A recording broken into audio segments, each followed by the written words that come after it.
आज की पहली और बड़ी खबर की बात करें तो मुख्यमंत्री मेरी और परिवार की हत्या कराना चाहते हैं। बीजेपी सांसद ने सोरेन पर लगाए संगीन आरोप। बीजेपी सांसद निशिकांत दुबे ने ट्वीट करके झारखंड की राजनीति में उबाल ला दिया है। उन्होंने एक के बाद एक 3 ट्वीट करके झारखंड के मुख्यमंत्री हेमंत सोरेन पर संगीन इल्जाम लगाए हैं। निशिकांत दुबे ने कहा है कि मुख्यमंत्री हेमंत सोरेन उनकी हत्या कराना चाहते हैं। इसके लिए वे कोशिश भी कर चुके हैं। उनके एक आरोप के बाद मुख्यमंत्री सोरेन कटघरे में है। हालांकि अब तक इस पर उनकी या झामुमो पार्टी के किसी नेता की प्रतिक्रिया नहीं आई है। गौरतलब है कि बीजेपी सांसद निशिकांत दुबे ने हेमंत सोरेन पर हमला बोलते हुए एक वीडियो भी शेयर किया है। उन्होंने अपने ट्वीट में लिखा है कि यह अपराधी वही है जिसे दिल्ली पुलिस ने पकड़ा है। इसने वर्ष 2018 में मुझे जान से मारने की धमकी दी थी। उन्होंने आगे लिखा कि सीएम इन दोषियों को संरक्षण देकर मेरी व मेरे परिवार की हत्या कराना चाहते हैं। अपने ट्वीट में निशिकांत दुबे, पीएमओ अमित शाह, हेमंत सोरेन, दीपक प्रकाश, दिल्ली पुलिस, अनंत ओझा एवं बाबूलाल मरांडी को भी टैग किया है।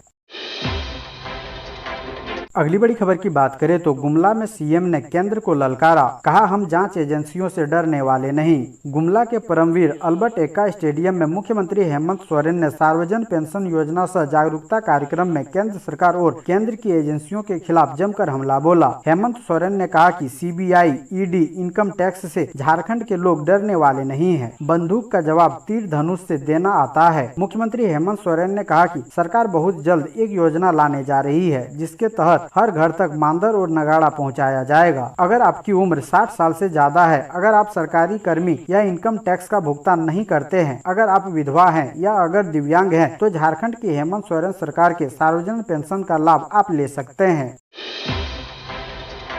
अगली बड़ी खबर की बात करें तो मुख्यमंत्री ने कहा सरकार हर गरीब को देगी पेंशन और राशन का अधिकार। मुख्यमंत्री हेमंत सोरेन ने बुधवार को कहा कि झारखंड में हर गरीब गुरबा को पेंशन मिलेगा, कोई इससे अछूता नहीं रहेगा। उन्होंने कहा कि 2020 से पूर्व तक पेंशन और राशन देने की बात राज्य के वंचित लोग करते थे। वर्तमान सरकार के गठन के बाद केंद्र सरकार से आग्रह किया गया कि राज्य के वृद्ध, निःशक्त, निराश्रित महिला का पेंशन यूनिवर्सल कर दें, लेकिन केंद्र सरकार की ओर से लंबे इंतजार के बाद भी कोई जवाब नहीं आया। इसके बाद राज्य सरकार ने निर्णय लिया और सभी को पेंशन देने का कानून बनाया गया। देश का यह पहला राज्य है जिसने ऐसा किया। जो 60 वर्ष से अधिक उम्र का होगा उन्हें पेंशन प्राप्त होगा। जो पदाधिकारी सहयोग नहीं करेंगे उनकी नौकरी जाएगी। सरकार ने विधवा पेंशन के तय 40 वर्ष की आयु और दिव्यांग के लिए निर्धारित 18 वर्ष की आयु सीमा को समाप्त कर दिया ताकि सभी को पेंशन का लाभ मिल सके। अगली बड़ी खबर की बात करें तो 3 चोरों ने 25 मिनट में 2 एटीएम को काट उड़ाए 16 लाख रुपए। चोरों की हिमाकत इतनी बढ़ गई है कि वे एटीएम का मशीन काट चोरी कर ले रहे हैं। पूर्वी सिंहभूम जिला के बहरागोड़ा में मंगलवार और बुधवार के बीच की रात को चोरों ने एटीएम मशीन को काटकर चोरी कर ली। बहरागोड़ा थाना के 200 मीटर दूरी पर बहरागोड़ा मुख्य बाजार के बैंक ऑफ इंडिया के एटीएम मशीन को चोरों ने कटर से काट 12,86,000 रुपए उड़ा लिए। इससे पहले इन्हीं चोरों ने पूर्वी सिंहभूम जिले से सटे उड़ीसा के झारपखरिया थाना क्षेत्र में एटीएम काट 2.5 लाख रुपए की चोरी की। वहां घटना को अंजाम देने के 20 मिनट बाद बरहागोड़ा में एटीएम मशीन काटकर चोरी की। दोनों जगह गार्ड नहीं थे।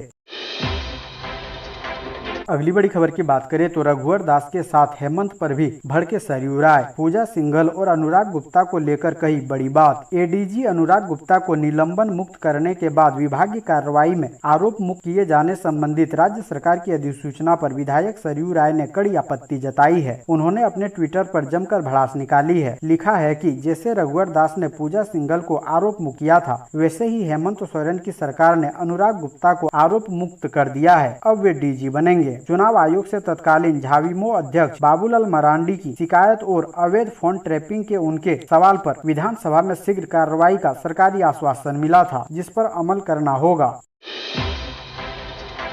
अगली बड़ी खबर की बात करें तो हेमंत सोरेन ने कहा डबल इंजन की सरकार में राज्य का हुआ विनाश। गुमला के परमवीर अल्बर्ट एक्का स्टेडियम में बुधवार को सर्वजन पेंशन वितरण सह जागरूकता कार्यक्रम को झारखंड के मुख्यमंत्री हेमंत सोरेन ने संबोधित किया। कार्यक्रम के दौरान एक बार फिर मुख्य विपक्षी दल भाजपा पर निशाना साधा है। मुख्यमंत्री ने दावा किया है कि केंद्रीय जाँच एजेंसियाँ सरकार को अस्थिर करने का प्रयास कर रही है। उन्होंने कहा कि डबल इंजन की सरकार में राज्य का विनाश हुआ है। मुख्यमंत्री हेमंत सोरेन ने कहा कि मौजूदा सरकार सरकार के समय भारत सरकार की एजेंसियां विकास की गति को रोकने में जुटी हुई है। अलग अलग मामलों की जांच कर सरकार को अस्थिर करने की कोशिश हो रही है। ऐसे मामलों की जांच की जा रही है जिसका संबंध पूर्व की सरकार से है। पूर्व की रघुवर दास सरकार की तरफ इशारा करते हुए उन्होंने कहा कि चोरी डकैती आप करते हैं तो सजा हम क्यों भुगते।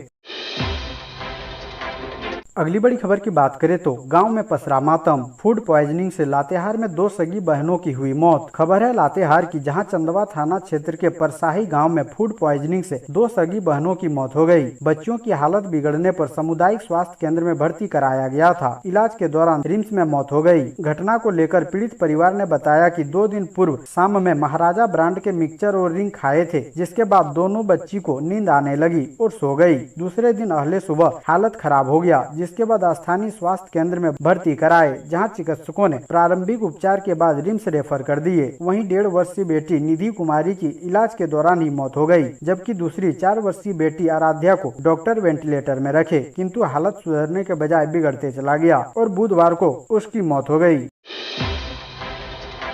अगली बड़ी खबर की बात करें तो सार्वजन पेंशन योजना का शुभारंभ। सीएम हेमंत सोरेन बोले, हर माह की 5 तारीख तक नहीं मिली पेंशन तो नपेंगे अफसर। झारखंड के सीएम हेमंत सोरेन ने गुमला में आयोजित पेंशन वितरण सह जागरूकता कार्यक्रम में कहा कि राज्य गठन के बाद ऐसा पहली बार हो रहा है जब झारखंड के सभी योग्य लाभुकों को सार्वजन पेंशन योजना का लाभ दिया जा रहा है। जो पदाधिकारी इसमें सहयोग नहीं करेंगे उनकी नौकरी जाएगी। हर माह की 5 तारीख तक पेंशन मिल जानी चाहिए। ऐसा नहीं होने पर जिम्मेवार दंडित होंगे। पूर्व में सीमित संख्या में लाभुकों को पेंशन देने की बाध्यता को राज्य सरकार द्वारा समाप्त करने का प्रतिफल है कि अब तक पेंशन से वंचित राज्य के योग्य लाभुक सरकार द्वारा लागू की गई सर्वजन पेंशन योजना से आच्छादित हो रहे हैं। अगली बड़ी खबर की बात करें तो जून के आखिरी सप्ताह में 10वीं 12वीं के नतीजे घोषित कर सकता है जैक। झारखंड एकेडमिक काउंसिल की 10वीं और 12वीं की बोर्ड परीक्षा अप्रैल महीने में खत्म हो चुकी है। स्टूडेंट अब बेसब्री से रिजल्ट का इंतजार कर रहे हैं। परीक्षा परिणामों को लेकर ताजा अपडेट यह है कि दोनों ही कक्षाओं का रिजल्ट जून के आखिरी सप्ताह तक आने की संभावना है। हालांकि बोर्ड ने इस बारे में कोई आधिकारिक सूचना नहीं दी है, लेकिन सूत्र बता रहे हैं कि जून के अंत तक परिणाम घोषित कर दिए जाने की संभावना है। जैक अध्यक्ष डॉक्टर अनिल कुमार महतो का कहना है कि कई जिलों में अब भी मूल्यांकन का कार्य चल रहा है। जिन जिलों में कॉपी के मूल्यांकन का काम पूरा हो गया है उन जिलों के डाटा टेबुलेशन के लिए भेज चुके हैं। दुमका साहिबगंज में मूल्यांकन का काम अब भी चल रहा है। पंचायत चुनाव की वजह से परीक्षा के परिणाम को घोषित करने में समय लग रहा है। अगली बड़ी खबर की बात करें तो दिल्ली की स्पेशल सेल ने गोड्डा सांसद और राजमहल विधायक को धमकी देने के आरोपी विष्णुकांत को किया गिरफ्तार। गोड्डा सांसद निशिकांत दुबे और राजमहल विधायक अनंत ओझा को पीके ग्रुप द्वारा धमकी देने और रंगदारी मांगने के मामले में आरोपी विष्णुकांत झा को नई दिल्ली नॉर्थ एवेन्यू की स्पेशल सेल की टीम ने गिरफ्तार किया। आरोपी विष्णुकांत के खिलाफ दिल्ली के नॉर्थ एवेन्यू थाना में 17 जुलाई 2018 में कांड संख्या 32/18 दर्ज हुआ था। इसके बाद से पुलिस को लंबे समय से आरोपी की तलाश थी। इस क्रम में दिल्ली स्पेशल सेल की 4 सदस्यीय टीम एसआई पंकज पराशर के नेतृत्व में देवघर पहुंची और नगर पुलिस के सहयोग से बम्पास टाउन से आरोपी विष्णुकांत को गिरफ्तार किया। जानकारी के अनुसार विधायक सांसद को पीके ग्रुप द्वारा धमकी देकर रंगदारी मांगने के मामले की जांच में विष्णुकांत का नाम आया था। इस संबंध में गोड्डा सांसद श्री दुबे ने ट्वीट कर कहा कि वर्ष 2018 में मुझे और राजमहल विधायक अनंत ओझा को जान से मारने की धमकी एवं पैसे की मांग फोन पर की गई थी। इस मामले में मैंने दिल्ली में एवं विधायक श्री ओझा ने साहिबगंज में मामला दर्ज कराई थी। इस मामले में एक आरोपी की गिरफ्तारी हुई थी। इस आरोपी ने पुलिस को बताया था कि मुझे मारने की सुपारी देवघर निवासी विष्णुकांत झा ने दिया था। अगली बड़ी खबर की बात करें तो रांची में एरिया कमांडर समेत 6 नक्सली गिरफ्तार। लोहरदगा में भारी मात्रा में बरामद हुआ विस्फोटक। नक्सलियों के खिलाफ अभियान में बुधवार को झारखंड पुलिस को 2 बड़ी सफलताएं हाथ लगी है। रांची शहर के तुपुदाना इलाके से प्रतिबंधित नक्सली संगठन PLFI के एरिया कमांडर कुंवर उराव उर्फ जयदीप उर्फ जैना सहित 6 नक्सलियों को गिरफ्तार किया गया है। दूसरी तरफ लोहरदगा जिले में सर्च ऑपरेशन के दौरान 6 IED बम और 421 राउंड कारतूस सहित विस्फोटक बनाने में इस्तेमाल होने वाले कई सामान बरामद किए गए हैं। रांची SSP सुरेंद्र कुमार झा ने शहर में क्राइम की बड़ी घटनाओं में कार्रवाई के लिए स्पेशल टीम गठित की है। इस टीम को सूचना मिली थी कि रांची के तुपुदाना में एक स्थान पर PLFI के नक्सली जमा है। इस पर कार्रवाई करते हुए पुलिस ने उनके ठिकाने पर छापेमारी कर 6 नक्सलियों को पकड़ा। अगली बड़ी खबर की बात करें तो ADG अनुराग गुप्ता को बड़ी राहत, 2 साल बाद विभागीय कार्रवाई खत्म, आरोपों से किए गए मुक्त। झारखंड कैडर के सीनियर IPS अनुराग गुप्ता पर चल रही विभागीय कार्रवाई खत्म कर दी गई है। उन्हें आरोप मुक्त कर दिया गया है। इस बाबत गृह विभाग ने अधिसूचना जारी कर दी है। दरअसल 2016 के राज्यसभा चुनाव के दौरान अनुराग गुप्ता पर भाजपा प्रत्याशी के पक्ष में वोट देने के लिए बड़का गांव की तत्कालीन विधायक निर्मला देवी और उनके पति पर दबाव डालने का आरोप लगा था। इससे अखिल भारतीय सेवा की प्रतिकूल प्रथम दृष्टया सही पाया गया था। इसी आधार पर अनुराग गुप्ता के खिलाफ जांच चल रही थी। गृह विभाग के नोटिफिकेशन में इस बात का जिक्र है कि जांच प्रतिवेदन में अनुराग गुप्ता के खिलाफ लगाए गए आरोप प्रमाणित नहीं हो पाए, इसलिए उनके खिलाफ विभागीय कार्रवाई को खत्म करते हुए उन्हें आरोप मुक्त कर दिया गया है।